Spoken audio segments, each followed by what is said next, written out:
আল্লাহ তাআলা বলেন, বান্দা আল্লাহাকুমুত তাকাসুর, আহা বান্দা, দুনিয়ার নেশা তো তোমাদেরকে ভুলায় দিল আখিরাত।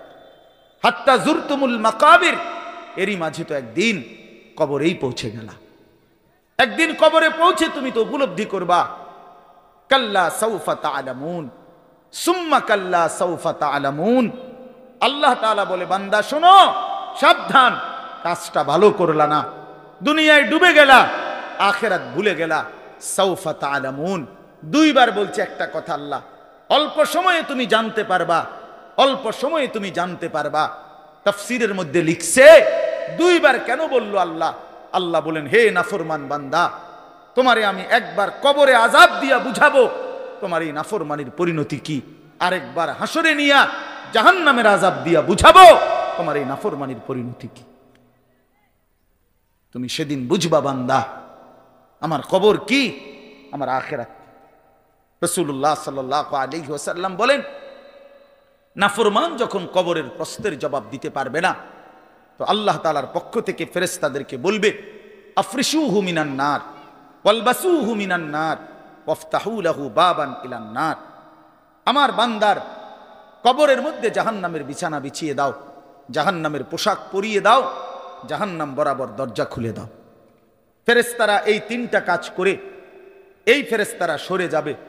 আল্লাহর নবী সাল্লাল্লাহু আলাইহি সাল্লাম বলেন, কবর তখন তাকে একটা চাপ দিবে, এই চাপে এই ব্যক্তি ডান পাশের মাটি বাম দিকে, বাম দিকের মাটি ডান দিকে, এইভাবে আইসা চাপ মারবে। আল্লাহ রসুল বলে, ডান পাশের হাড্ডি পাঁজরের এই সাটনার হাড্ডি ভাঙ্গা বাম দিকে ঢুকে যাবে, বাম দিকের গুলো ডান দিকে। উদাহরণ দিয়ে বুঝাইছে নবী, হাত্তা তাখতালিফা আদলাউহু, এইভাবে দুই আঙ্গুল যেমন একটা আরেকটার মধ্যে ঢুকে যায়, হাড্ডি পাঁজরের গুলো এইভাবে একটা আরেকটার সাথে ঢুকে যায়। আল্লাহ নবী সাল্লাল্লাহু আলাইহি সাল্লাম বলেন, ওয়া ইউকাইয়াদু লাহু মালাকুন আবকামু ওয়া আসাম্মু ওয়া আ'মা। তার কবরে এরপরে নাফরমানের কবরে একজন ফেরেশতা পাঠানো হবে। এই ফেরেশতা তিনটা গুণ, এই ফেরেশতা বোবা, এই ফেরেশতা বধির, এই ফেরেশতা অন্ধ। সে কথাও বলতে জানে না, কানেও শোনে না, চোখেও দেখে না। আল্লাহ রসুল বলেন, ফায়ুতরাবু লাহু বিমিথরাকাতিম মিন হাদিদ। এই ফেরেশতা তখন তাকে লোহার গুর্জ, লোহার হাতুড়ি দিয়ে নাফরমানের বারবাতান বাইনা উযুনাইহি, দুই কান বরাবর মাঝখানে আঘাত করবে। এক একটা আঘাতে ফায়াসিহু সাইহাতান, নাফরমান এভাবে চিৎকার করবে, ইয়াসমাউহা মান ইয়ালিহি ইল্লা সাকালাইন, মানুষ এবং জিন ব্যতীত আল্লাহর কসম গোটা সৃষ্টি এই নাফরমানের আওয়াজ শুনতে পাবে, চিৎকার শুনতে। দোস্ত আমার, বন্ধু আমার, ছেলেরা আমার, জিন্দেগি বড় বেশি রঙিন মনে করছো তোমরা। 18,000 টাকার একটা মোবাইলের কাছে হেরে গেলা মুসলমানের ছেলে। মাত্র 20,000 টাকা দামের একটা মোবাইলের কাছে এত সুন্দর জীবন শেষ করে দিলা। ভুল করেলা, ভুল। অল্প টাকায় বেচা গেলা, অল্প কয়টা টাকায় হারিয়ে গেলা। বেঈমান তোমারে হারায় দিল। ইহুদি, খ্রিস্টান, নাস্তিক, মুরতাদ একটা নারীর উলঙ্গ ছবি অথবা অর্ধ উলঙ্গ ছবি দিয়া, যারে তুমি ধরতেও পারো না, ছুঁইতেও পারো না, শুধু ছবি দেখাইয়ে তোমারে শেষ করে দিল। তোমার দুনিয়াও নষ্ট করে দিল, আখিরাতও নষ্ট করে দিল। হায় হায়, এর চাইতে বড় ব্যর্থতা আর কিছু হইতে পারে। আমার কথা মনে রাখো বাপ আমার, প্রিয় বন্ধু আমার, সন্তানরা আমার, ছেলেরা আমার, ভাই আমার, যুবক, আমি যদি আর কোনোদিন বলতে নাও পারি, এই একবারই বললাম, এতটা সুন্দর জীবন নষ্ট করে দিও না ভাইয়া, এতটা সুন্দর জীবন নষ্ট করে দিও না ভাই। মেহেরবানি করে বরবাদ হইও না, চরিত্রহীন হইও না। কোরআনুল কারীমের মধ্যে আছে, আল্লাহ তাআলা বলেন, নারীর সাথে অবৈধ সম্পর্ক স্থাপনকারী ব্যভিচারী, এই জিনাখোর, আল্লাহর কসম আল্লাহ বলছে, ইউদাআফ লাহুল আযাবু ইয়াউমাল কিয়ামা। ব্যভিচারী, জিনাকারী, জিনাকারী, ব্যভিচারী। মনে রাখবা ছেলেরা, নারীর সাথে কেউ যদি কথা বলে, সেও চোখের জেনা করে। নারীকে যদি কেউ হাত দিয়ে ধরে স্পর্শ করে, সে হাতের জেনা। কথা বললে জবানের জেনা, কানে শুনলে তার কথা ভিন নারীর আওয়াজ অথবা তার ভালোবাসার বিশ্রী কথাবার্তা, অবৈধ কথা, তো এটা কানের জেনা। তার সাথে পায়ে হেঁটে এগিয়ে গেলে পায়ের জেনা, অন্তর দিয়ে কল্পনা করলে নারীকে নিয়ে অন্তরের জেনা, আর লজ্জাস্থান দিয়ে জেনা করলে সেটাও জেনা। আল্লাহর কসম নবী বলছে সবটাই জেনা। চোখেরটাও জেনা, হাতেরটাও জেনা, পায়েরটাও জেনা, দিলেরটাও জিনা, মুখেরটাও জিনা, শব্দটাও আবার লজ্জাস্থানেরটাও জিনা। অতএব যে কোনো স্বামী স্ত্রীর সম্পর্ক ব্যতীত ভিন নারী, ছবি হোক বাস্তবে হোক, নারীর সাথে যার সম্পর্ক, আল্লাহর কসম, রব্বে কাবার কসম, সে ব্যভিচারী, লম্পট, দুশ্চরিত্র, জেনাকার। আর আল্লাহ বলছে আমি তোরে ডবল ডবল ইউদাফ, ইউদাফ অর্থ হলো ডবল রিডবল শাস্তি দেব কিয়ামতের দিন। ওয়াখলুদ ফীহি মুহানা, এবং আল্লাহ বলে তারে বেইজ্জতি কইরা, লাঞ্ছিত কইরা চিরস্থায়ী জাহান্নামে ফেলে দেব। দোস্ত আমার, মনে রাখো বাপ, আমি খোলামেলা বললাম, আমি পরিষ্কার বললাম। ছেলেরা বাপ, তোমরা যারা এই ডান দিকে ওইদিকে দাঁড়ায় আছো, মেহেরবানি করে আমি অনুরোধ করলাম আল্লাহর ওয়াস্তে বসো। বসলে ভাইয়া ভালো হবে। আমি অনুরোধ করলাম ছেলেরা তোমরা দাঁড়ায় থাকো না, ওইদিকে গিয়া বসো, পেছনে বরকত হবে। এটা আমার অনুরোধ, এটা রক্ষা করো কথাটা। আমি বললাম যাও ভাই, ওইদিকে যাও, পেছনে যাও, যাও ছেলেরা যাও। কথা না শুনলে তো চলেই যাও। যার কথাটা পছন্দ হলো না তুমি বাইরে চলে যাও, তাহলে আরো ভালো হয়। দুই চারজন না শুনলে কি হয়েছে? বসো সবাই, সবাই বসতে হবে এটার ভিতরে। এই যে ভাই বসো, বসো বাপ। ওই যে আপনারা এই যে প্যান্টওয়ালা ভাই পকেটে বসেন।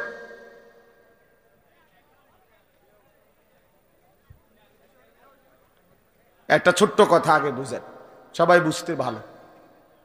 কোরআনুল কারীমের মধ্যে আছে হযরত মূসা আলাইহিস সালামকে আল্লাহ তাআলা প্রথম যখন তুর পাহাড়ে, আমরা সবাই জানি যে আল্লাহ তাআলা মূসা আলাইহিস সালামের সাথে তুর পাহাড়ে কথা বলছেন বহুবার, মানে ওয়াহি নাজিল করছেন। আল্লাহর কথা মানেই ওয়াহি।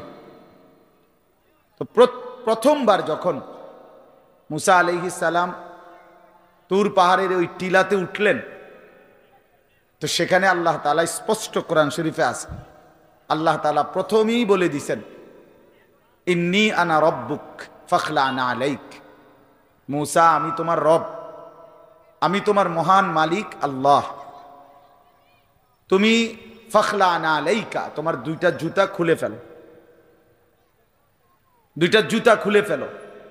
আনা আখতারতুকা, আমি তোমাকে নির্বাচিত করেছি।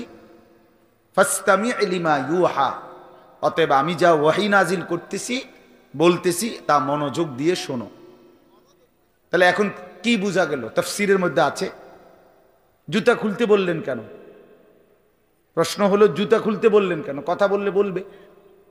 তো আল্লাহ তাআলা এটা বুঝাইছেন, মূসা, আমি রব্বুল আলামিনের কথা শুনবার আদব, জুতা খুলে বস। এই জন্য আদব শিখাইছেন, আদব শিখাইছেন। কোরআন সুন্নাহর ইলমের মধ্যে, কোরআন সুন্নাহর জ্ঞানের মধ্যে একটা জিনিস ভীষণ জরুরি, সেটা হলো আদব। দুইটা জিনিস একসাথে গঠন করতে হয়। এজন্য আমাদের মাদ্রাসাগুলোতে দুই জিনিস একসাথে পড়ায়, একটা হলো ইলম আর একটা হলো আদব।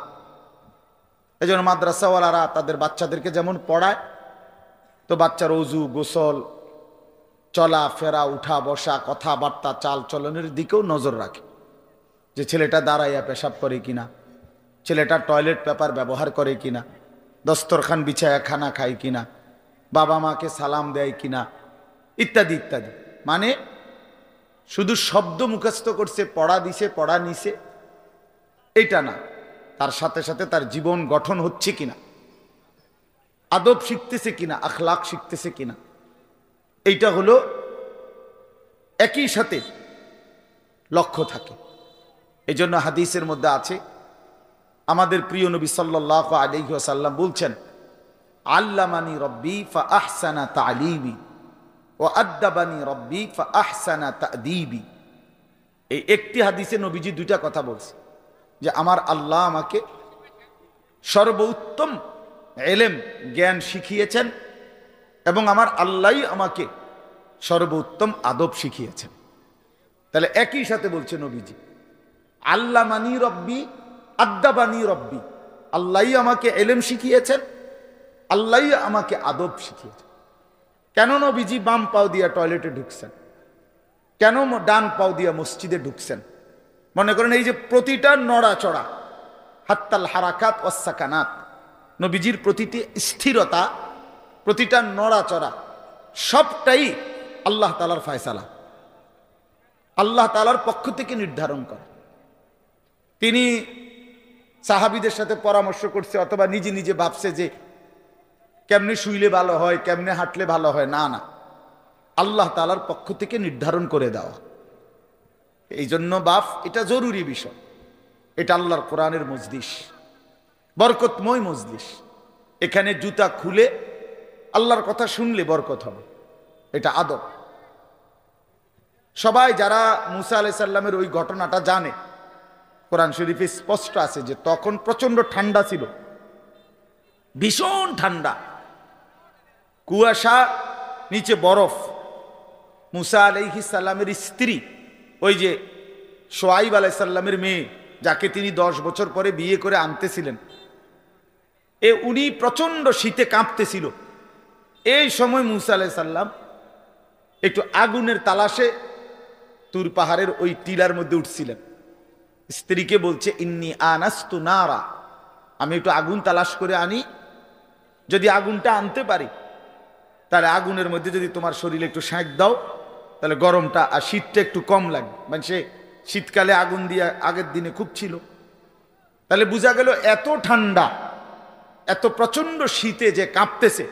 কিন্তু এরপরেও আল্লাহ তাআলা বললেন আগে জুতা খোলো। অথচ এই ঠান্ডার মধ্যে জুতা না খুললে ভালো ছিল, কিন্তু এরপরও আল্লাহর কথা শুনবার আদব, জুতা খুলে শুনো। হাদিসের মধ্যে কথা স্পষ্ট আছে, আল্লাহর নবী সাল্লাল্লাহু আলাইহি ওয়াসাল্লাম কখনোই খাবার জুতা পরিহিত অবস্থায় খাইতেন না। জুতা পায়ে কখনোই তিনি খাবার খাইতেন না, বরং জুতা খুলে পিঠ সোজা রাইখা, মাথা নিচের দিকে নোয়াইয়া, 2 হাঁটু উপরের দিকে তুলে বিনয়ের সাথে আল্লাহর নবী সাল্লাল্লাহু আলাইহি ওয়াসাল্লাম খাবার গ্রহণ করতেন। নবীজি নিজে বলতেন, আকুলু কামা ইয়াকুলুল আবদ, একজন গোলাম তার মনিবের সামনে যেরকম বিনয়ের সাথে খানা খায়, আমি আমার মহান আল্লাহ পাকের সামনে এভাবে খানা খাই। ভাইয়া, আদব, আদব অনেক বড় জিনিস। আল আদাবু খাইরুন কুল্লু, আদব পুরাটাই কল্যাণ। রাসূলুল্লাহ সাল্লাল্লাহু আলাইহি ওয়াসাল্লাম বলছেন, মা নাহালা ওয়ালিদুন ওয়ালাদাহু মিন নুহলিন মিন আদাবিন হাসান। তোমরা তো বাংলাটা বুঝলা না, জুতা যেহেতু খুলবা না ভাই, তো বাইরে চলে যাও।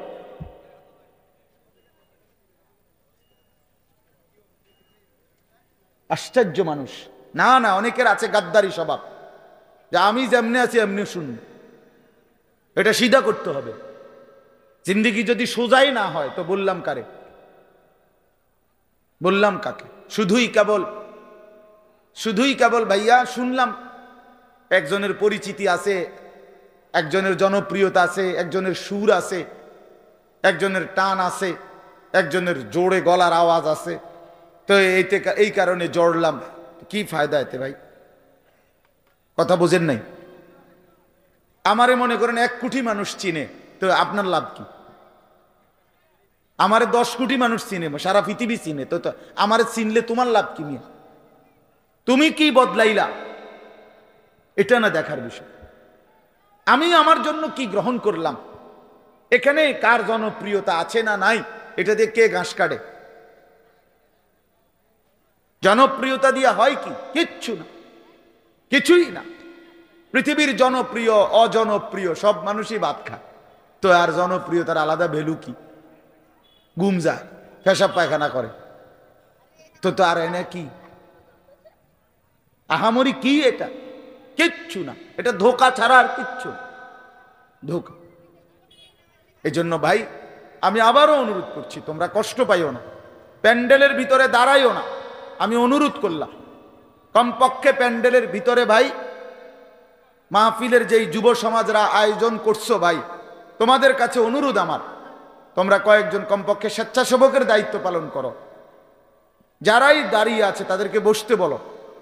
এটা ভালো, আজকের জন্য না, সব সময়ের জন্য। হাদিসের মধ্যে আছে হযরত জিবরাইল আলাইহিস সালাম নবীজি সাল্লাল্লাহু আলাইহি সাল্লামের কাছে, শুনতেছেন আপনারা, নবীজির কাছে যখন হযরত জিবরাইল মানুষের আকৃতিতে আসতেন, জিবরাইল আলাইহিস সালাম কখনো কখনো তার মূল আকৃতিতে অদৃশ্যভাবে ওহী নাজিল করতেন কোরআন, আবার কখনো কখনো মানুষের সুরত ধরেও নবীজির সামনে আসতেন। হাদিসে কথা স্পষ্ট আছে যে যখনই জিবরাইল মানুষের আকৃতিতে নবীজির কাছে আসতেন, তো নবীজির সামনে এসে আদবের সাথে বসতেন। কিভাবে বসতেন? হাদিসের এই শব্দটা পর্যন্ত আছে, ফাসনাদা রুকবাতাইহি ইলা রুকবাতাইহি। মানে করেন নবীজি এদিকে ফিরা, তো জিবরাইল ওইদিকে মুখোমুখি মুখোমুখি বসতেন, এভাবে যে উভয়ের হাঁটু বরাবর, বুক বরাবর, চোখ বরাবর, এইভাবে মনোযোগ দিয়ে জিবরাইল আলাইহিস সালাম নবী সাল্লাল্লাহু আলাইহি সাল্লামের সামনে বসতেন। এরপরে তিনি বিভিন্ন বিষয় বলতেন, শুনতেন, নবীজির সাথে কথা বলতেন। তাইলে আদব এটা, আল্লাহর কোরআনের সামনে, রাসূলুল্লাহ সাল্লাল্লাহু আলাইহি সাল্লামের হাদিসের সামনে সর্বোচ্চ আদবের সাথে বসতে হয়। সর্বোচ্চ, এটা বসা, এটাই নিয়ম। হাদিসের মধ্যে আছে, আরো শুনাই আমি, হাদিসের মধ্যে আছে, হাদিসে কুদসি, কোন নেককার বান্দারা যখন আল্লাহর জিকির, আল্লাহর তেলাওয়াত, আল্লাহর কথা শুনবার জন্য, বসবার জন্য, বলার জন্য বসে, তো এই পুরা মজমা যখন শেষ হয়, তো আল্লাহ ফেরেশতাদেরকে জিজ্ঞেস করে যে আমার এই বান্দাদেরকে কি পুরস্কার দেওয়া যায়? তো তারা বলে, মহান আল্লাহ, আপনার ইচ্ছা। তো আল্লাহ তাআলা বলেন, শুনো, আমার এই প্রিয় বান্দাদের মজলিস যারা বসলো, আমি তাদের সকলকে মাফ করে দিলাম। তো ফেরেশতারা বলে, আল্লাহ, এখানে এমন লোকও আছে যে এমনি আসছিল, দ্বীনি উদ্দেশ্যে আসে নাই, আপনার কথা শুনতে আসে নাই, এমনি বইছিল আর কি, ইন্নামা জা আলি হাজাতিন, ব্যক্তিগত কোনো উদ্দেশ্যে আসছে, তাকেও মাফ করে দিবেন। তখন আল্লাহ তাআলা বলেন হাদিসে কুদসি, হুমুল কওমু লা ইয়াশকা বিহিম জালিসুহুম, এই শব্দটা বুঝাইতে চাই। আল্লাহ তাআলা তখন বলেন, আমার প্রিয় বান্দাদের মজলিস, কিছু বলবেন? বসেন, গন্ডগোল হয়ে গেছে, শুনেন, এমন ওয়াজ করবেন যাতে কাফে আপনার বলেন, বসেন না, বসেন, বসেন আপনি। তো এই জন্য হুমুল কওমু লা ইয়াশকা বিহিম জালিসুহুম, এমন কওম, যে কওম, আল্লাহ বলে আমার নেক বান্দাদের মজলিস এমন মজলিস যেখানে যেই বসছে আমি আল্লাহ কাউকে বঞ্চিত করি না, কাউকেই বঞ্চিত করব না, বরং ফেরেশতারা শোনো, আমি সকলকেই মাফ করে দিলাম। তাহলে এইখানে কথাটা কি, যে জালিসুহুম, আমার নেক বান্দাদের সাথে যারা বসছে আমি সকলকে মাফ করে দিলাম। তাহলে বোঝা গেল বসার গুরুত্বটা আলাদা। এই এতগুলো কথা বলার পরে আর আমার পক্ষে আর কিছু বলার নাই এই বিষয়ে, কোরআন সুন্নাহর আলোকে বললাম। এরপরে কোনো বদনসিব যদি নাই বসে, তার কি করার আছে? তার কি মাথাত বাড়ি দেওয়া যাবে? কথা বুঝছেন না? কাজেই এরপরে কোনো দুর্ভাগা না বসলে ঠিক আছে। ইসরাফিলের ফু যেদিন দিবে সেদিনও বহু মানুষ গাফেল থাকবে, হাদিসে আছে। ইসরাফিলের ফু হবে, পৃথিবীতে ভূমিকম্প শুরু হবে, জমিন কাঁপতে শুরু করবে, আসমান ভাঙতে শুরু করবে, তখনও গাফলতের মধ্যে বহু মানুষ থাকবে। এই অবস্থাতেই মৃত্যু হবে, এই অবস্থাতেই হাসর হবে। কাজেই গাফেল থাকবেই, গাফেল থাকবেই। এই জন্য আল্লাহ তাআলা আমাদের প্রত্যেককে আল্লাহর কথা, কোরআন সুন্নাহর কথা মনোযোগ দিয়ে, আন্তরিকতা নিয়ে শুনবার তৌফিক দান করেন। এবার আর একটা কথা, ছোট্ট কথা, সেটা হলো ভাই, মেহেরবানি করে প্রত্যেকে এই যাদের হাতে মোবাইল, এই হাতে ধরা এই মোবাইলগুলো নামায় ফেলে।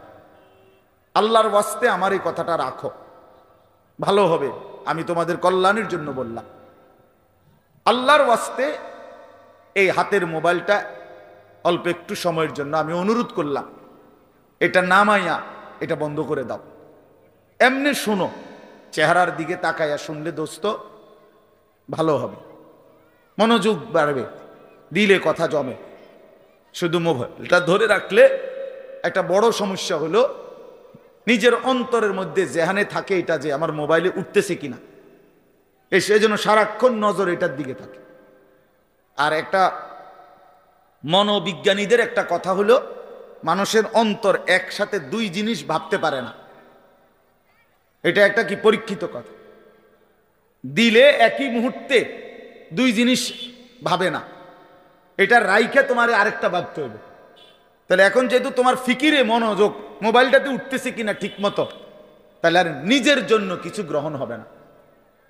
মোবাইলে উঠছে ঠিক আছে, সুন্দর, আওয়াজও ক্লিয়ার হয়েছে, পুরা বয়ানটাও উঠছে, তো এরুন তো ওয়াজ লাখ লাখ আছে মোবাইল। নিজের জন্য কি হলো? আমার দিলের জন্য আমি কি নিলাম? আমার নিজের জন্য আমি কি নিলাম?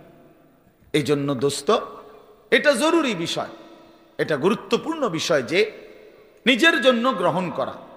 তু আগার মেয়েরা নিহি বনতা না বন, আপনা তো বন। ভারতীয় উপমহাদেশের একজন বিখ্যাত বুজুর্গ বলছেন, সৈয়দ আবুল হাসান আলী নদভী রহমতুল্লাহ আলাই, হে যুবক, যদি তুমি মানুষের কল্যাণ, সমাজের কল্যাণ, কারো কোনো উপকার যদি করতে নাও পারো, আপনা তো বন, নিজের ভালোটুকু তো করো, নিজের কল্যাণটা তো কমপক্ষে ভাবো, নিজেরে কমপক্ষে সুন্দর বানাও। আমি কে? আমি কোত্থেকে আসলাম? আমারে কে বানাইলো? আমি কোত্থেকে আসলাম? কেন বানাইলেন? আমি ফিরে যাব কোথায়? প্রতিনিয়ত দোস্ত বন্ধু আমার, বাপ আমার, যে মানুষগুলো কবরে চলে যায় তাদেরকে কে নিয়ে যাচ্ছে? কেউ তো নিজের থেকে মরতে চায় না, আত্মীয় স্বজনও তো কারো মৃত্যু চায় না, কিন্তু একজন অদৃশ্য মালিক নিয়ে যাচ্ছে। কেন নিয়ে যায়? কেন নিয়ে যাচ্ছেন? কোথায় নিয়ে যাচ্ছেন? এজন্য প্রিয় বন্ধু, বাপ, এটা আমাদের ভাবা উচিত, এতটুকু যে আমি নিজের কমপক্ষে ভাবি, আপনা তো বান। কোরআনুল কারীমে আল্লাহ বলছে, ইয়া আইয়ুহাল্লাযীনা আমানু আলাইকুম আনফুসাকুম, হে ঈমানদারগণ, মুমিনগণ, তোমরা নিজেকে নিয়ে নিজেকে সাজাও, গড়ো। আলাইকুম আনফুসাকুম, নিজেকে মজবুত করে ধরো, নিজের ভালোটুকু করো, নিজের সৌন্দর্যটুকু বুঝো। কোরআনুল কারীমে আল্লাহ বলছে, ভাইয়া ওয়ালা তুলকু বিআইদিকুম ইলা তাহলুকা, হে আমার বান্দা, নিজেকে নিজে ধ্বংস করে দিও না, নিজেকে নিজে বরবাদ করে দিও না।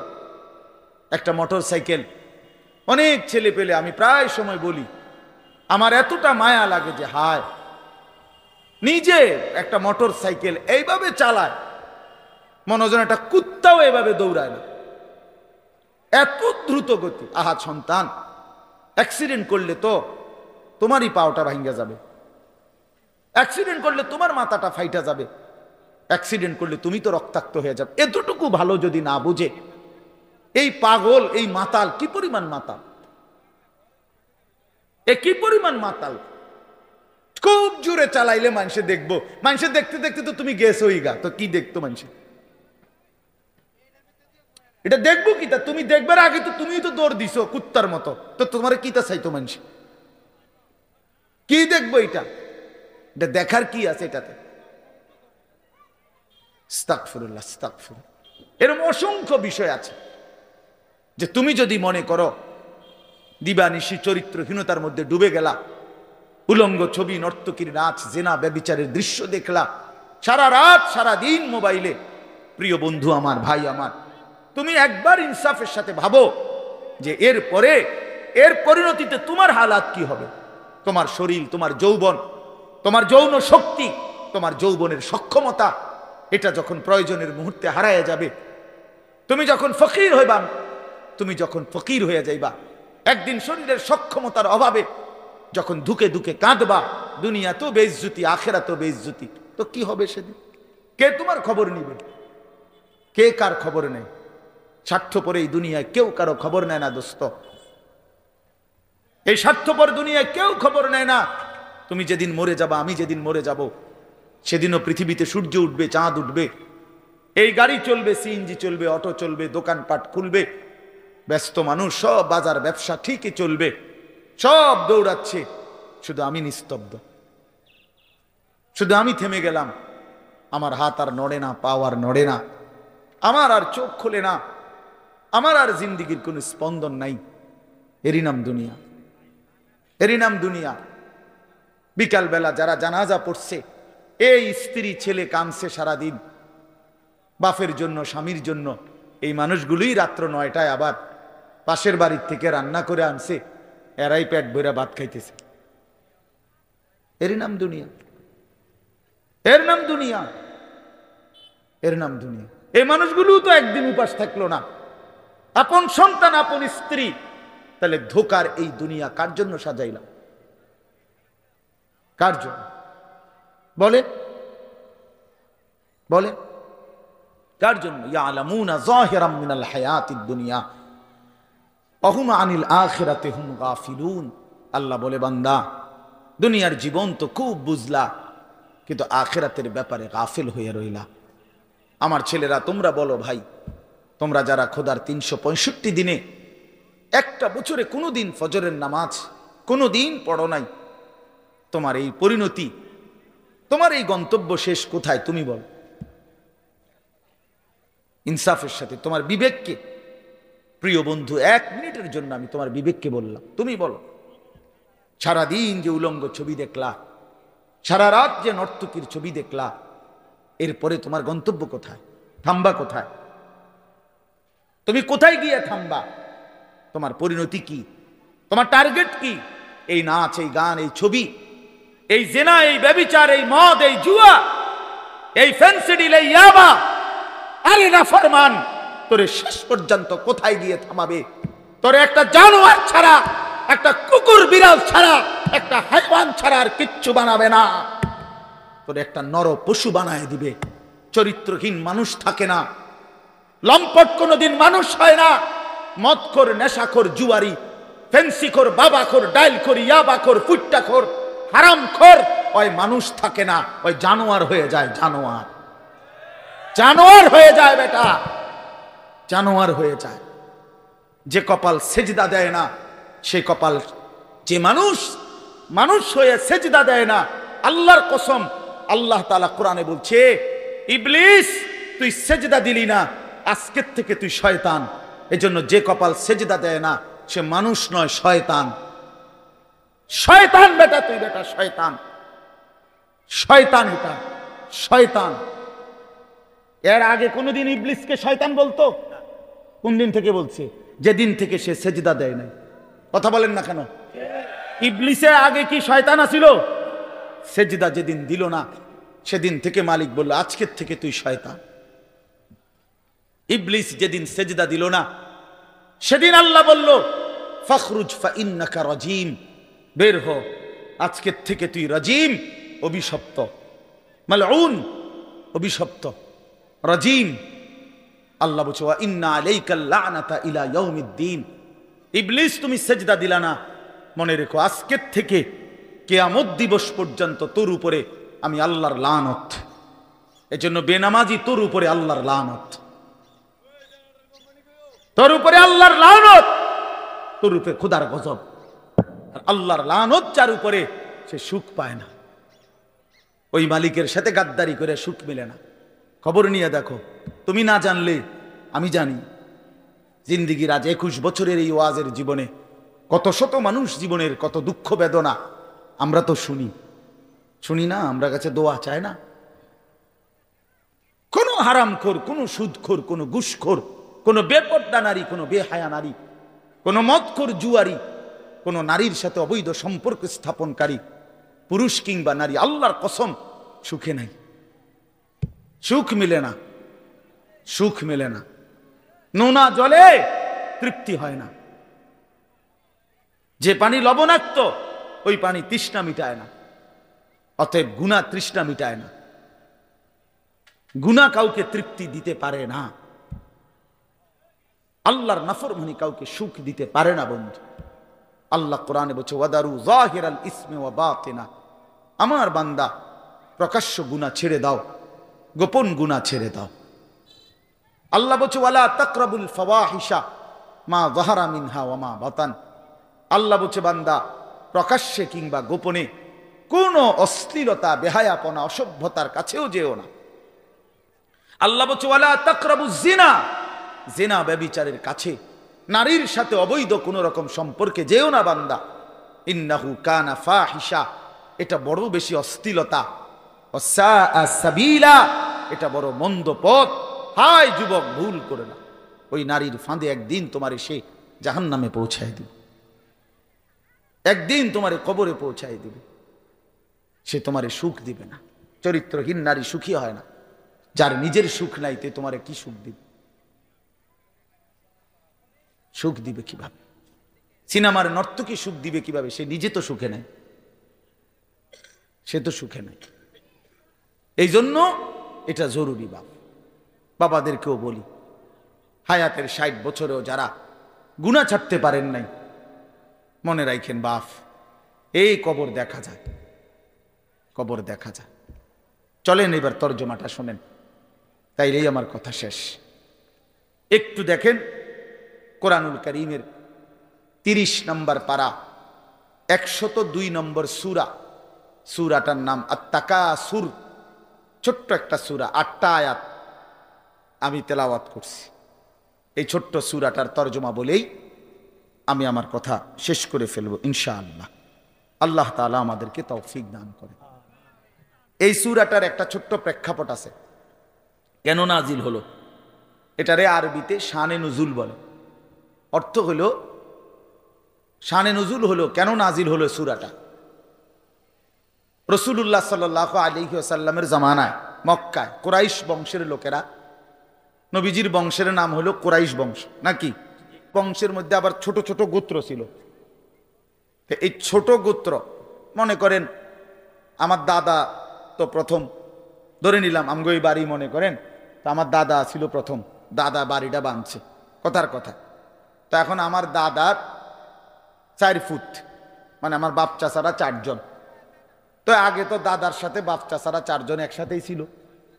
তো দাদা মরে গেল, এখন বাপ চাচাদেরও সংসার বড় হয়ে গেল, ফলে এখন সবাই আবার আলগা আলগা আরো জায়গা জমি কিন্না ডাইনে বামে গদ্দুয়ার করছে, আরো বাড়িঘর বাড়ছে। এখন চাচার বাড়িও আলাদা নামে পরিচয়, জেডার বাড়িও আলাদা নামে পরিচয়, আমগো বাড়িটাও কি আলগা নামে পরিচয়, এমন আছে না, এই আর কি। তো প্রথমত তো বড় বংশটা পুরাটার নাম হলো কুরাইশ, কিন্তু এরপরে আবার এর অধীনে ধীরে ধীরে ছোট ছোট আরো গোত্র ছিল, আরো বংশ ছিল। এই যে ছোট বংশ যেগুলো ছিল, এরা প্রতিনিয়ত, এদের একটা বদভ্যাস ছিল যে এরা নিজেদের মধ্যে অবসর পাইলেই নিজেদের ক্ষমতা, প্রভাব, প্রতিপত্তি, অর্থ সম্পদ, স্ত্রী পরিজন, সন্তানাদি, বংশধর, কার কদ্দুর কত বেশি দুনিয়া, এই নিয়ে নিজেদের মধ্যে বড়াই করত, প্রতিযোগিতা করত, তর্কাতর্কি করতো আর কি।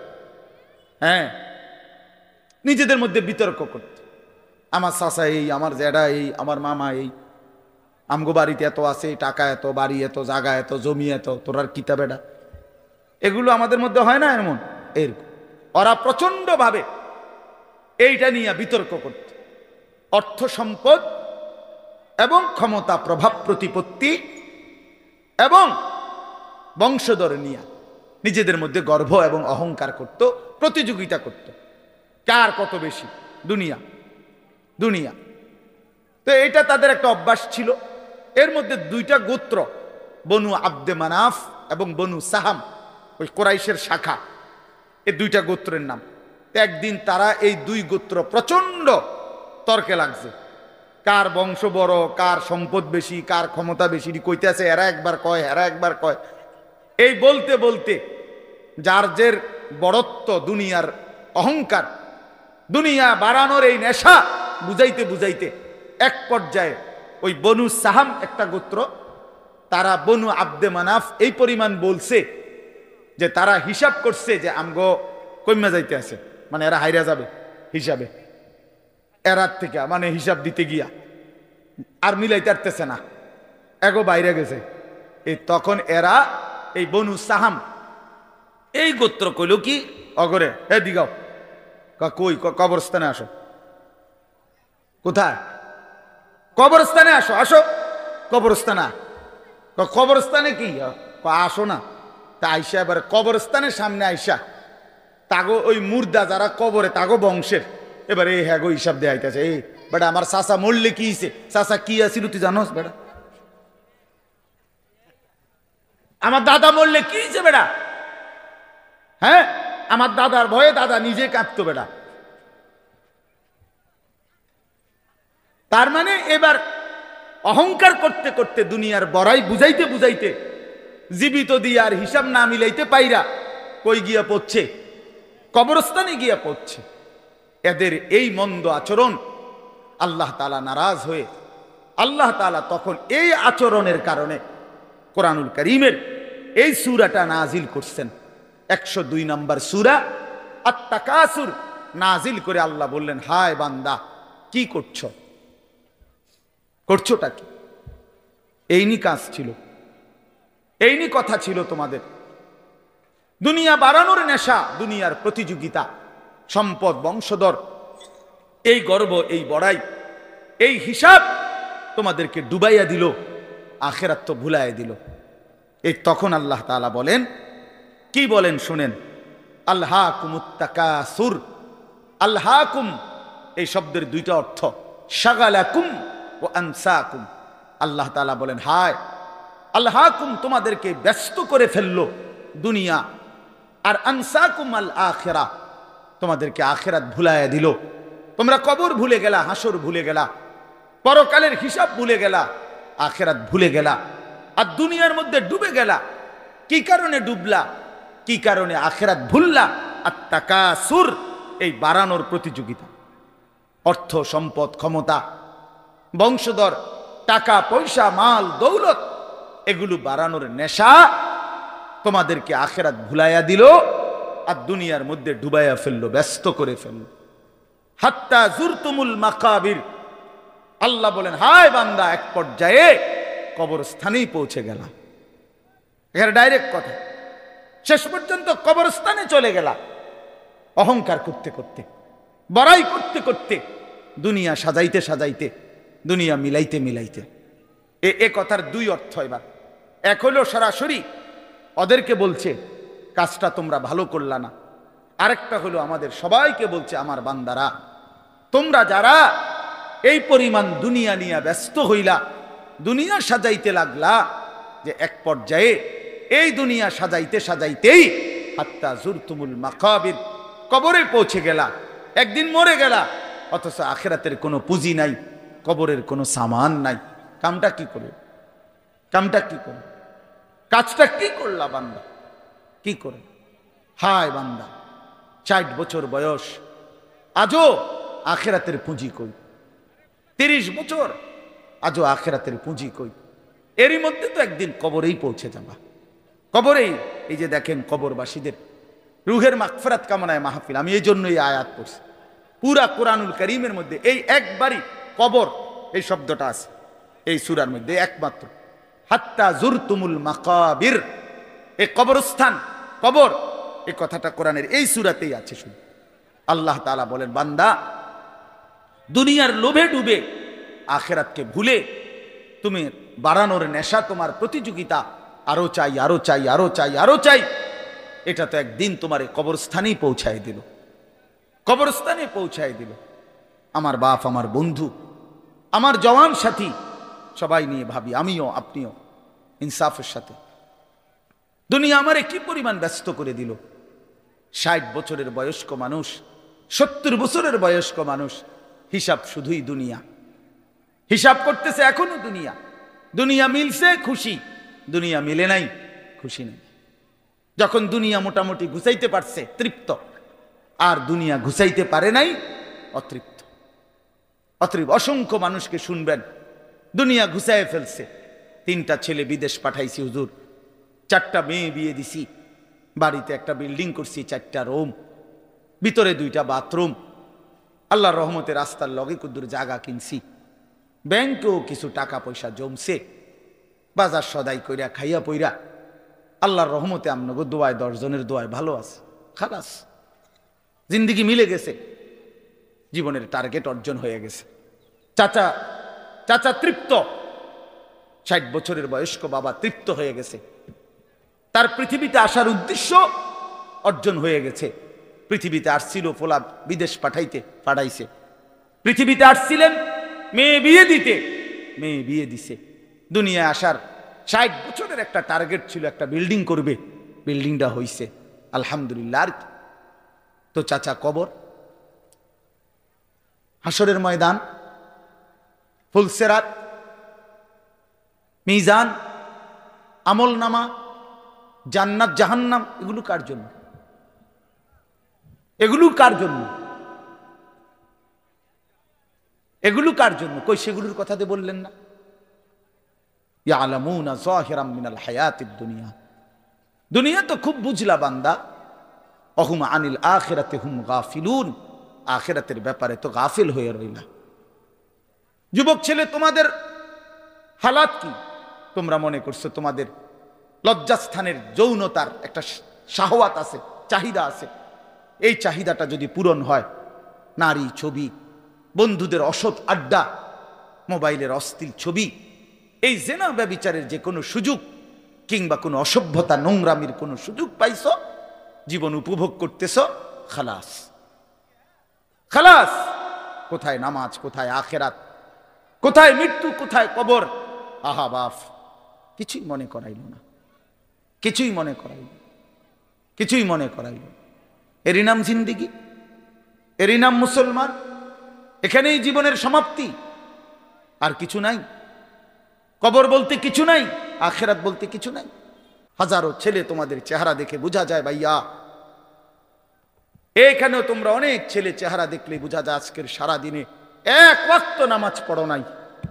কেমনে এত বড় পাষাণ হইলা? আল্লাহকে এইভাবে কেমনে ভুলে গেলা? কেমনে ভুলে গেলা? কেমনে ভুলে গেলা? কোরআন শরীফের আমি 2টা কথা বলি। একটা কোরআন শরীফের আয়াত আছে, আমার বাপ আপনাদেরকেও শুনাই, আপনারা আপনাদের ছেলেদেরকে বইলেন। প্রয়োজনে ছেলেটাকে হাতে ধরে একটাবার চোখের পানি ফেলেন, মেয়েটারে হাতে ধরে চোখের পানি ফেলেন। আল্লাহ কোরআনে বলছে ফাবি আইয়ি হাদিসিম বাদাহু ইউমিনুন, 29 নম্বর পারায় সূরা মুরসালাতের মধ্যে এই আয়াতটা আছে। আল্লাহ বলে, বান্দা, এই 30 পারা কোরআন আমি নাজিল করেছি, আমার সর্বশ্রেষ্ঠ কথা এগুলো। 23 বছরে আমি আমার রাসূলের কাছে এগুলো নাজিল করেছি তোমাদের জন্য।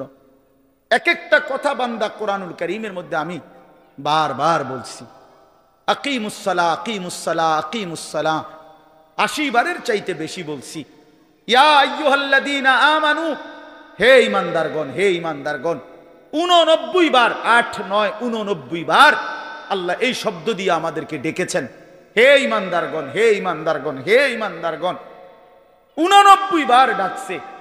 80 বারের চাইতে বেশি নামাজের কথা আল্লাহ বলছে, ইত্তাকুল্লাহ, ইত্তাকুল্লাহ, ইত্তাকুল্লাহ, ইত্তাকুল্লাহ, আল্লাহকে ভয় করো, আল্লাহকে ভয় করো, আল্লাহকে ভয় করো।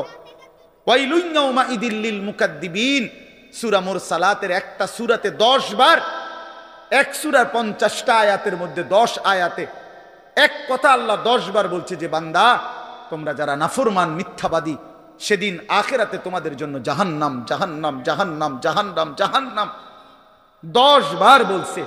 তো আল্লাহ বলতে চাচ্ছে, বান্দা, এতবার বললাম, এতভাবে বললাম, এত বড় শ্রেষ্ঠ কোরআন নাজিল করলাম, তুমি বান্দা এবার আমারে বলো যে বান্দা আমি আর কতবার বললে, আর কেমনে বললে, আর কোন কিতাব নাজিল করিলে, এক একটা কথা আর কতবার বললে তুমি আমারে মানতা? তুমি বলো, বলো মুসলমানের সন্তান, আর কতবার বললে তুমি নামাজ পড়তা? এই কথা যখন তোমার সামনে হাসরের ময়দানে এভাবে আল্লাহ জিজ্ঞেস করবে যে আর কতবার বললে বান্দা তুমি আমারে সেজদা করতা, কি জবাব দিবা বাপ? আর কতবার বললে তুমি সুদ ছাড়তা? 30 বছর মুসলমান সুদ খায়, 30 বছর টানা মুসলমান মিথ্যা বলে, 30 বছর মুসলমান প্রতিদিন ওজনে কম দেয়, এটা মুসলমান? 30 বছর ধরে মুসলমানের ঘরে প্রতিদিন রঙিন টেলিভিশনে নাচ গান নর্তকীর ছবি চলে, প্রতিদিন টেলিভিশন চলবে, এটা জিন্দেগি? এটাই জীবন? 60 বছর বয়স আপনি এখনো বিড়ি সিগারেট খাবেন, এটাই কথা ছিল? 60 বছর বয়স এখনো আপনি চা দোকানে টেলিভিশন দেখবেন, এই কি কথা ছিল চাচা? আহা, কবরে যাবেন কোন দিন? তাইলে মরণের কথা মনে পড়বে কোন দিন? যুবক ভাই বলো, 365 দিনে একটা বছর কোনোদিন ফজরের নামাজ পড়লা না, এ কেমন জিন্দিগি তোমার? তুমি আল্লাহরে এতটা ভোলা কেন ভুলে গেলা? এভাবে ছেড়ে দিলা কেন ভাই আমার? এই হলো একটা প্রশ্ন। আরেকটা প্রশ্ন হলো, লাকাদ মান্নাল্লাহু আলাল মুমিনিনা ইজ বাআসা ফীহিম রাসূলাম মিন আনফুসিহিম। আমার এটুকু কথা মনোযোগ দিয়ে শুনেন সবাই। নবী সাল্লাল্লাহু আলাইহি সাল্লামের ব্যাপারে আল্লাহ বলছে, বান্দা, হে আমার ইমানদার বান্দা, এই পৃথিবীর সমস্ত নিয়ামত আমি দিয়েছি সবার জন্য। আসমান জমিন চন্দ্র সূর্য আলো বাতাস, রোদ বৃষ্টি, হাসি কান্না, আনন্দ বেদনা, স্ত্রী সন্তান, গাছ ফল ফুল, ক্ষেত ফসল, টাকা পয়সা, জায়গা জমি, এগুলো তো আমি সবাইকে দিছি। কিন্তু তোমরা ইমানদারগণ শুনো, আমি মহান আল্লাহ রাব্বুল আলামিন তোমাদের জন্য একজন আলাদা আমার সর্বশ্রেষ্ঠ রাসূল, কলিজার টুকরা, আমার সবচেয়ে প্রিয় মাহবুব, আমার বন্ধু, আমার আখিরি রাসূল নবী মুহাম্মদুর রাসূলুল্লাহ সাল্লাল্লাহু আলাইহি সাল্লাম, তাকে আমি তোমাদের জন্য দিয়েছি। এটা আমার সর্বশ্রেষ্ঠ নিয়ামত। বলেন আলহামদুলিল্লাহ, বলেন আলহামদুলিল্লাহ। তো আল্লাহ নবী সাল্লাল্লাহু আলাইহি সাল্লাম, আপনাদের কাছে এই কথাটা বলি, যুবক ভাই তোমাদের কাছেও বলি, হাসরের ময়দানে মনে রাখো ভাইয়া, নবী সাল্লাল্লাহু আলাইহি সাল্লাম উম্মতের আমলনামা দেখবে, উম্মতের আমলনামা দেখবে নবী। আর দেখা নবী সাল্লাল্লাহু আলাইহি ওয়াসাল্লাম উম্মতের এই আমলনামা হাতে নিয়ে যখন দেখবে, পৃষ্ঠার পর পৃষ্ঠা ফজরের নামাজ নাই, 30 বছর মিথ্যা বলে, 30 বছর সুদের লেনদেন, 40 বছর হারামের ব্যবসা করছে, কোনো দিন 5 ওয়াক্ত নামাজ পড়ে নাই, স্ত্রী পর্দা করে নাই, ছেলেটা নামাজ পড়ে নাই, ঘরের মধ্যে অনবরত টেলিভিশন চলছে। প্রিয় ভাই আমার, বাপ আমার, আল্লাহ নবী সাল্লাল্লাহু আলাইহি সাল্লাম সেদিন চোখের পানি ফেলবে আর বলবে, উম্মত এটা কি আমলনামা নিয়ে আসছো? উম্মত তুমি আমার এত বড় বেইজ্জতি কেমনে করলা? আমি 23টা বছর তোমাদের জন্য কেঁদেছিলাম, সারা রাত এশার নামাজের পরে নবী দাঁড়াইছে কানতে কানতে, ফজরের আজান পর্যন্ত নবী উম্মতের জন্য দোয়া করছে আর চোখের পানি ফেলছে। তায়েফের পাথরের আঘাতে পিঠটা ছিদ্র করে ফেলছি, ক্ষুধার কষ্টে পেটে পাথর বেঁধেছিলাম, উহুদের দান শহীদ করা রক্ত নিয়ে উহুদের ময়দানে পড়েছিলাম বেহুশ হয়ে, ঘরের চুলায় 3 মাস আগুন জ্বলে নাই। এত কষ্ট, এত চোখের পানি, এত ক্ষুধার কষ্ট, এত রক্ত, বিনিময়ে উম্মত এটা কি নিয়ে আসলাম? নামাজ কই, সেজদা কই, রুকু কই, ফজর জোহর আসর মাগরিব এশা কই, হারাম থেকে বাঁচা কই, হালাল উপার্জন কই, জিকির কই, তেলাওয়াত কই, আমার সুন্নত কই? কেমনে এমনে ভুলে গেলা উম্মত? আমার এত বড় বেইজ্জতি কেমনে করলা? আমার এত বড় অপমান কেমনে করলা? কি জবাব দিবেন বলো ভাই? আমার কথা শেষ ভাই, কি জবাব হইতে পারে তখন? আল্লাহ তাআলা বলবেন, আল্লাহ তাআলা বলবেন, বান্দা আমি আর কেমনে বললে তুমি মানতা? নবী বলবেন, উম্মত আমি আর কত চোখের পানি ফেললে তুমি আমার কথা মনে করতে? আর কত রক্ত ঝরাইতাম আমি? 23টা বছর আমি শুধুই কাঁদছি, শুধুই কাঁদছি, সারা রাত কেঁদেছি। ভাই আমার, দোস্ত আমার, বন্ধু আমার, নওজোয়ান ছেলেরা আমার, নষ্ট হইও না, নষ্ট হইও না। প্রিয় বন্ধু, আজীবন ফিলিস্তিনে রক্ত ঝরবে আর আরাকানে রক্ত ঝরবে, আর তুমি আর আমি নিরাপদ থাকবো, এটা ছিল, এটা যারা ভাবছিলা, আজ ইসকনের গুন্ডারা, ইসকনের সন্ত্রাসীরা এটা প্রমাণ করে দেখাইছে। ইসকনের গুন্ডারা, ওই হিন্দু সন্ত্রাসীরা, এরা প্রমাণ করে দিছে তোমাদের আমাদের সবাইকে যে মুসলমানের বাচ্চা সুযোগ পাইলে তোদের কাউকে ছাড়বো না। এই জন্য আমার মুসলমান ভাইয়ের শহীদ সাইফুল ইসলাম আলিফ, অ্যাডভোকেট সাইফুল ইসলাম আলিফের তাজা রক্তে চট্টগ্রামের জমিনে এই ইসকনের গুন্ডারা, সন্ত্রাসীরা দিনে দুপুরে প্রকাশ্য দিবালোকে এই 92% মুসলমানের বাংলাদেশে, যে দেশে কালেমার উচ্চে ফজরের আজানে যে দেশে ভোর হয়, যে দেশের কোটি কোটি জনগণ মুসলমান, সে দেশে প্রকাশ্যে দিবালোকে ইসকনের গুন্ডারা, সন্ত্রাসীরা, এরা আমাদের মুসলমান একজন অ্যাডভোকেটকে জবাই করে ফেলছে। শুনেছ বন্ধু? এটা কি ভাবছ? জিন্দেগি শুধু মোবাইল টিপতে টিপতে শেষ হইব? তুমি কোনোদিন মুসিবতে পড়বা না? না, হ্যাঁ, এইভাবেই মনে করছো জিন্দেগি, এই রং তামাশার জীবনটাই শেষ। বাপ কিছু বলে না, মা কিছু বলে না, স্ত্রী, স্বামী, সন্তান সব আলাদা আলাদা, সবাই সবার মন মতো চলতেছো। ভাইয়া, এরই নাম জীবন? বেঈমান বুঝায় দিছে, এই জমিনে রক্ত ঝরাইয়া বুঝাইছে।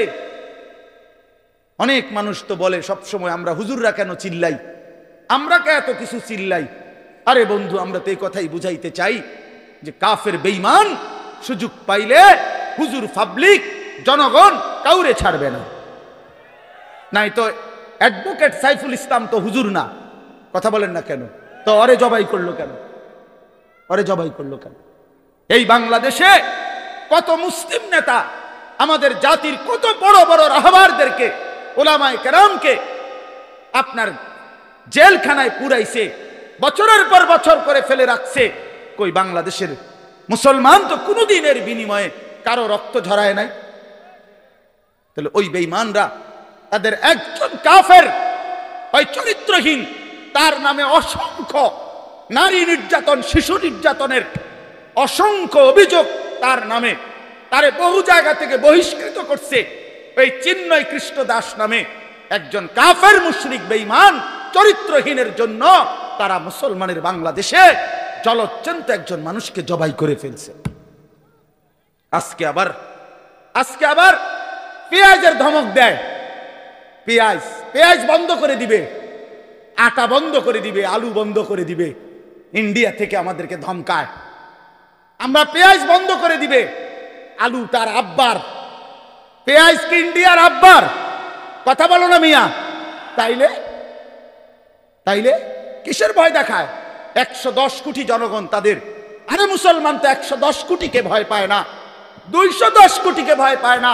আমাদের সংখ্যা হিসাব না, আমাদের শুধু একজন, আগেও একজন, এখনো একজন, আগামী তো আমাদের একজন, তিনি আল্লাহ।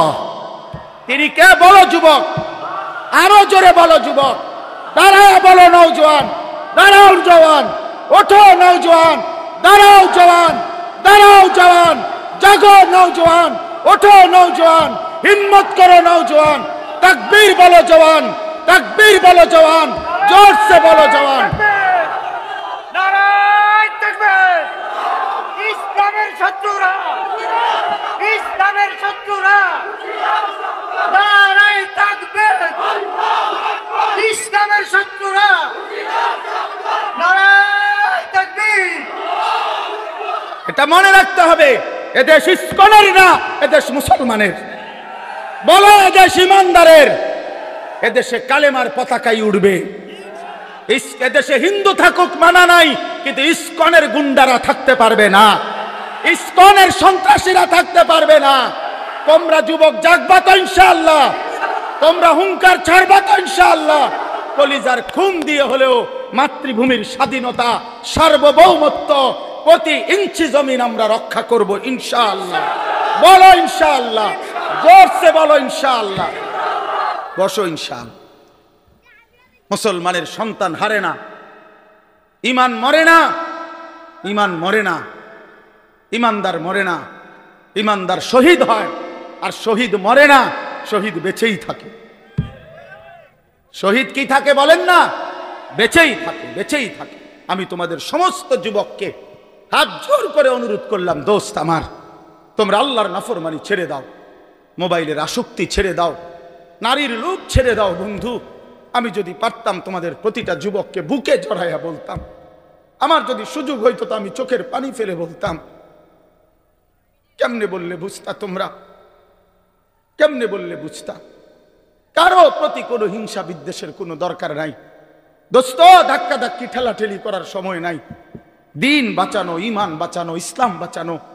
আগামী জেনারেশন, আমার 3 বছরের বাচ্চা আছে, অনেকের ঘরে 2 বছরের বাচ্চা আছে, কোলের বাচ্চা আছে। আমাদের চেষ্টা করা উচিত আগামীর জমিনটা, আমাদের স্ত্রী সন্তান, আগামী প্রজন্মও যেন ইসলাম নিয়ে বাঁচতে পারে, ইমান নিয়ে বাঁচতে পারে। এটাই হবে সাধনা। আমাদের সন্তান, আমাদের প্রজন্ম যেন আজানের শব্দে বাঁচতে পারে। এই জন্য এই জমিন যদি আমরা নিরাপদ না রাখি, আল্লাহকে সেজদা না করি, আল্লাহর নাফরমানি করি, প্রায় আমার বন্ধু, আমার বাপ, আমাদের উপরে আযাব আসবে, আমাদের উপরে আযাব আসবে। আল্লাহ বলছে, বান্দা, দুনিয়ায় ডুবে থাকার শাস্তি আমি বুঝাবো। কাল্লা সাউফা তা'লামুন সুম্মা কাল্লা সাউফা তা'লামুন, কবরেও বুঝাবো, জাহান্নামেও বুঝাবো। কাল্লা লাউ তা'লামুনা ইলমাল ইয়াকিন লাতারাবুন্নাল জাহিম সুম্মা লাতারাবুন্নাহা আইনাল ইয়াকিন। আল্লাহ বলেন, বান্দা, আজকে যদি কোরআন পড়ে, হাদিস পড়ে, ওলামায়ে কেরামের কথা শুনে, না দেখেই যদি কবর, হাসর, মিজান, ফুলসিরাত, আখিরাত বিশ্বাস করতা, ভালো হতো, ভালো হইতো। বান্দা, আজকে বিশ্বাস করলে, বুঝে নিলে আমল করতে পারতা। তো নয়তো লাতারাবুন্নাল জাহিম, একদিন সচক্ষে হাসরের ময়দানে জাহান্নাম দেখবা, সব বুঝবা। সুম্মা লাতারাবুন্নাহা আইনাল ইয়াকিন, চোখে দেখে বিশ্বাস হবে, কিন্তু সেদিন আর লাভ হবে না। সেদিন আর কি হবে না ভাইয়া? লাভ। সুম্মা লাতুসআলুন্না ইয়াওমাইদিন আনিন নাঈম। আল্লাহ বলেন, আমি কিন্তু সেদিন হাসরের ময়দানে নিয়ে বান্দা তোমার জীবনে যা কিছু নিয়ামত দিয়েছি, আসমান, জমিন, চন্দ্র, সূর্য, গ্রহ, নক্ষত্র, আলো, বাতাস, রোদ, বৃষ্টি, হাসি, কান্না, আনন্দ, বেদনা, স্ত্রী, সন্তান, ছেলে, মেয়ে, গাছ, ফুল, ফল, ফসল, তোমার চোখের পলক, হাতের নড়াচড়া, তোমার নিঃশ্বাস, এক ফোঁটা পানি, এক লোকমা খাবার। আল্লাহ বলেন, আমি যা দিয়েছি, আমি বান্দা প্রতিটা নিয়ামতের কি হক আদায় করছো আমি জিজ্ঞেস করব। আমি ছাড়বো না বান্দা, আমি ছাড়বো না বান্দা। তুমি শুনছো আমি গাফুর, কিন্তু এটাও জানো তুমি আমি কাহার। তুমি এটা শুনছো আমি রহমান, এটাও শুইনো আমি জব্বার। আমি জুন্তিকাম, আমি প্রতিশোধ গ্রহণকারী, আমি প্রচন্ড শাস্তিদাতা, আমার আযাব বড় ভয়ানক। এজন্য ভাই আমার, বন্ধু আমার, চলো আজকে নিয়ত করি, কবরবাসীদের জন্য আমরা দোয়া করি, আর আমরা যারা জীবিত আছি আমরা আমাদের জীবন গঠন করি। বলি ইনশাআল্লাহ। আমার যে প্রিয় ভাই এখন বসছে, যে ভাই বয়ান করবে, দোস্ত আমার, আমি হাত জোড় করে তোমাগরে বলি, এই মাওলানা মুফতি ইউসুফ বিন ইকবাল, এই নওজোয়ান অনেক সুন্দর বয়ান করে, অনেক সুন্দর, অনেক সুন্দর। কোরআন সুন্নাহর আলোকে 100 কোরআন সুন্নাহর আলোকে কথা বলে। ব্যক্তিগতভাবে আমি নিজে তার বয়ান শুনি, আমিও তার ভক্ত, আলহামদুলিল্লাহ। এই জন্য আমার হাত জোড় করে অনুরোধ, ছেলেরা তোমরা আমারে যদি মহব্বত কইরা আইসা থাকো, আল্লাহর জন্য আসছো, আল্লাহর জন্য, আল্লাহর জন্য, আল্লাহর জন্য, আমার অনুরোধ, তোমরা সবাই বসো, বৈশা মাওলানার কথা শুনে ওলামায়ে কেরামের সবগুলো নসিহত শুই না, দোয়া মুনাজাত করে আমরা যাওয়ার চেষ্টা করব। আগামী 10 তারিখ, 11 তারিখ, এই মাসের 10, 11 এই 2 দিন কুরাখাল গ্রামে আমাদের মাহফিল, 2 দিন ব্যাপী মাহফিলে আমারও প্রথম দিন 10 তারিখ দাওয়াত আছে, দ্বিতীয় দিন আমার শায়েখ আল্লামা মুফতি মুশতাকুন নবী কাসিমি, এই মাওলানা সাহেব মুফতি ইউসুফ বিন ইকবাল, মুফতি আমজাদ সাহেব, এরকম বড় বড় ওলামায়ে কেরামের দাওয়াত আছে। আমি সবাইকে দাওয়াত করলাম যে কুরাখাল গ্রামে 10, 11 ডিসেম্বর 2 দিন ব্যাপী মাহফিল। আগামী 14 ডিসেম্বর এই মাসে আমার মাদ্রাসা কুমিল্লা ক্যান্টনমেন্ট ময়নামতি সাহেবের বাজার, ওইখানে মাদ্রাসার বার্ষিক মাহফিল। আল্লামা খালেদ সাইফুল্লাহ আইয়ুবী সাহেব, আল্লামা আব্দুল বাসেত খান সিরাজি সাহেব ঢাকার, এবং আমার শায়েখ আল্লামা মুফতি মুশতাকুন নবী কাসিমি, এবং আমাদের হেফাজতে ইসলাম বাংলাদেশের মহাসচিব, সারা বাংলাদেশের অগণিত আলেম এবং অগণিত মানুষের শায়েখ আল্লামা শায়েখ সাজিদুর রহমান হযরত সহ অনেক বড় বড় ওলামায়ে কেরাম আসবেন। আমি আপনাদেরকে দাওয়াত করলাম, সুযোগ থাকলে 14ই ডিসেম্বরের ওই মাহফিলও যাবেন, 10-11 ডিসেম্বরের মাহফিলও পুরাকাল যাবেন। আজকের এই মাহফিলে মনোযোগ দিয়ে সবাই বসেন। ছেলেরা, আমি আরেক জায়গায় যাইতে হবে, জন্য আমি অনুরোধ করছি মুসাফার জন্য আমারে কষ্ট না দিয়া মাওলানা মুফতি ইউসুফ বিন ইকবালের বয়ান শোনো ভাইয়া, বরকত হবে, জিন্দেগি সুন্দর হবে। আল্লাহ এই মাহফিল কবুল করেন, এই ফিকির কবুল করেন, এই সবটা মেহনত আল্লাহ কবুল করেন। আল্লাহ সকলকে উত্তম বিনিময় দান করেন। আমিন।